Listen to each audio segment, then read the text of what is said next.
सातारा जिल्हा परिषद व पंचायत समिती निवडणुकीच्या पार्श्वभूमीवर कोपर्डे हवेली जिल्हा परिषद गटात अपक्ष उमेदवार सौ विद्या रामकृष्ण वेताळ यांनी गावोरावी प्रचारात प्रचंड आघाडी घेतली असून जिल्हा परिषद उमेदवार सौ विद्या वेताळ व वाघेरी पंचायत समिती गणाच्या अपक्ष उमेदवार सौ नीलम पिसाळ यांच्या प्रचारार्थ वडोली निळेश्वर येथे घरोघरी जाऊन दोन्ही उमेदवारांनी प्रत्यक्ष मतदारांची भेट घेऊन संवाद साधला। कोपर्डे हवेलीत गटातील विकासासाठी रामकृष्ण वेताळ यांच्यासारख्या कर्तृत्ववान व विनम्र नेत्याच्या पाठीशी रहा असे आवाहन यावेळी सौ विद्या वेताळ यांनी केले।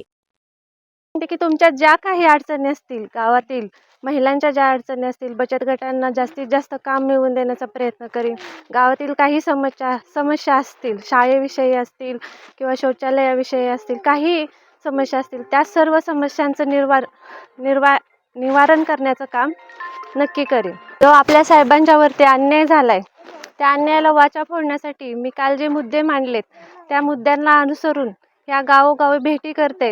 नक्कीच साहेबांना न्याय मिळवून देण्याचा मी माझा वैयक्तिक प्रयत्न करीन आणि माझ्याबरोबर माझे सहकारी काही असतील त्यांनाही सांगेन की साहेबांना जास्तीत जास्त लोकांना साहेबांच्याबद्दल सांगून मतदान करून त्यांना न्याय मिळवून देण्याचा प्रयत्न करा।